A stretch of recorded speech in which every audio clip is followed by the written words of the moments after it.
Bismillahirrahmanirrahim. Assalamualaikum warahmatullahi wabarakatuh. Baik, di kesempatan hari ini saya akan bicara tentang di blog forensik dan mediko legal ya, materi tentang malpraktik, rahasia medis, izin pasien dan inform consent. Namun yang ingin saya titik beratkan dalam kesempatan hari ini adalah tentang materi malpraktik gitu ya. Baik, yang pertama bahwa setiap dari kita itu dimintai pertanggungjawaban. Ini bagian dari amanah. Apa yang menjadi amanahnya? Yakni adalah bahwa apa yang menjadi profesi kita, yang menjadi tugas kita, konsentrasi kita, itu tentunya akan dipertanggungjawabkan baik di dunia ataupun di akhirat. Prinsip dalam Islam seperti itu. Kita kalau bicara masalah malpraktik sebenarnya saya pernah dengar tuh dari Dokter Edi, beliau kan paham ini ya tentang masalah mediko legal ya, legal tentang kedokteran gitu kan ya. Maka beliau mengatakan bahwa sebenarnya kalau terjadi kekeliruan itu tidak masuk dalam kategori malpraktik. Malpraktik itu kalau orang itu tidak punya keahlian, tidak mempunyai sertifikat, tidak mempunyai surat-surat begitu, lalu kemudian membuka praktek pengobatan, kedokteran atau ngaku-ngaku dokter begitu ya. Itu mungkin masuk dalam kategori tersebut. Maka sebenarnya bagaimana dalam Islam itu gitu ya. Ini baik kita bicara dalam konteks keislaman begitu ya. Yang pertama bahwa setiap dari kita ini dimintai pertanggungjawaban, maka kita harus ikhlas karena kita ini khalifah. Khalifah setidaknya untuk diri kita sendiri. Khalifah ikhlas menjalankan apapun dari apa yang kita lakukan, dari profesi yang kita lakukan. Saya sebagai seorang dosen, maka saya khalifah atas diri saya dan saya bertanggung jawab atas apa yang saya ajarkan kepada murid-murid saya.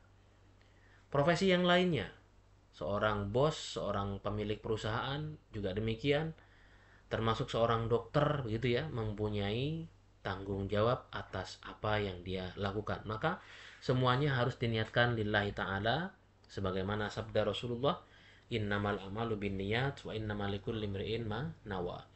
Segala sesuatu tergantung pada niatnya dan masing-masing orang akan mendapatkan sesuai dengan yang diniatkannya. Nah, bagaimana sebenarnya bentuk-bentuk malpraktik itu kalau kita lihat dalam pandangan beberapa ulama, terutama dalam fikih Islam gitu ya. Istilah malpraktik atau kekeliruan dalam praktik atau kesalahan yang disengaja gitu ya. Nah, malpraktik ini akan menjadi penyebab dokter bertanggung jawab secara profesi itu. Yang pertama adalah bentuknya kalau tidak mempunyai keahlian. Maka dikatakan dalam sebuah riwayat, man tatabbaba walam yu'lam minhu tibbun qabla dzalika fahuwa dhamin. Barang siapa yang praktik menjadi dokter dan sebelumnya tidak diketahui memiliki keahlian, maka ia bertanggung jawab.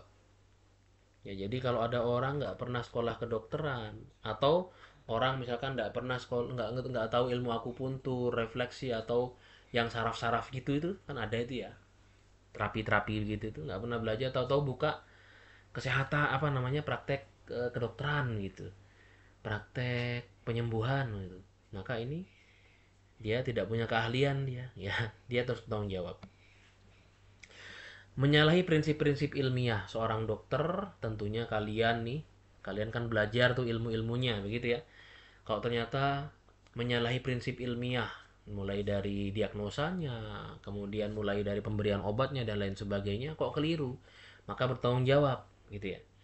Bertanggung jawab entah nanti secara materi ataupun dalam hal lainnya. Maka Imam Syafi'i itu bilang kalau ada orang minta bekam, lalu yang bekam ini ngerti ilmu bekamnya atau menyuruh untuk mengobati apa sesuatu gitu, dia tahu tapi ternyata kok keliru, maka dia nggak dimintai pertanggungjawaban atas itunya gitu, karena memang sudah sesuai dengan kaidah-kaidah yang ada itu ya. Ada prinsip yang lainnya, ketidaksengajaan atau khotok. Dalam hal ini memang dokter nggak dosa kalau misalkan terjadi kekeliruan itu. Kita ini keliru dalam masalah apa misalkan dan lupa gitu, itu nggak akan membuat kita berdosa tuh kekeliruan itu, tapi tetap bertanggung jawab kalau itu adalah hak-hak manusia yang kita rugikan. Yang keempat, sengaja menimbulkan bahaya atau yang tidak. Ada yang nyamar jadi dokter dalam rangka untuk menghilangkan nyawa seorang, maka dalam hal ini kan di TV-TV ada tuh, di film-film gitu kan ya. Maka dalam hal ini itu dia bisa membuat tanggung jawab tuh dalam hal itu gitu ya. Nah, sekarang bentuk tanggung jawab dalam malpraktik itu kalau dalam perspektif hukum pidana Islam atau fikul jinayah gitu ya. Itu bagaimana? Yang pertama kisos.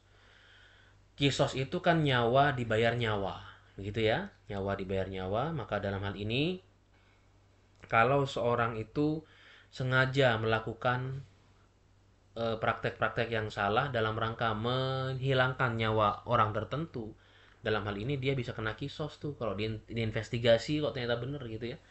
Itu dalam dalam hukum Islam dia kena kisos, bisa dibunuh juga gitu. Kemudian doman atau tanggung jawab material berupa ganti rugi atau diat, ini sudah pasti ya, kalau itu berupa sebuah kekeliruan barangkali atau ketidaksengajaan. Kemudian hudud atau takzir berupa hukuman penjara atau diasingkan, dicambuk atau yang lainnya. Kemudian ada sanksi sosial berupa takzir seperti misalkan dicabut izinnya gitu ya, atau diambil surat-suratnya dan lain sebagainya gitu ya. Itu sanksi sosial. Maka dalam hal ini dalam Islam itu sebenarnya perhatian Islam terhadap tanggung jawab seseorang dalam profesinya itu sangat besar sekali. Artinya kita memang disuruh untuk berhati-hati, diminta untuk bertanggung jawab bahkan dalam urusan sekecil apapun. Nah, ini kan urusan kesehatan nih, urusan nyawa nih gitu ya. Maka kita perlu berhati-hati. Maka kembali kepada prinsip bahwasanya setiap manusia itu adalah khalifah bagi dirinya, dan setiap khalifah akan dimintai pertanggungjawabannya dari apa yang dia lakukan terkait masalah profesinya, amalnya dan lain sebagainya. Maka kita tentunya harus mengevaluasi diri kita, sejauh mana keilmuan kita ini sudah kita miliki. Demikian, semoga ini menjadi atensi untuk kita semuanya. Wallahul muwafiq ila aqwamit thoriq. Wassalamualaikum warahmatullahi wabarakatuh.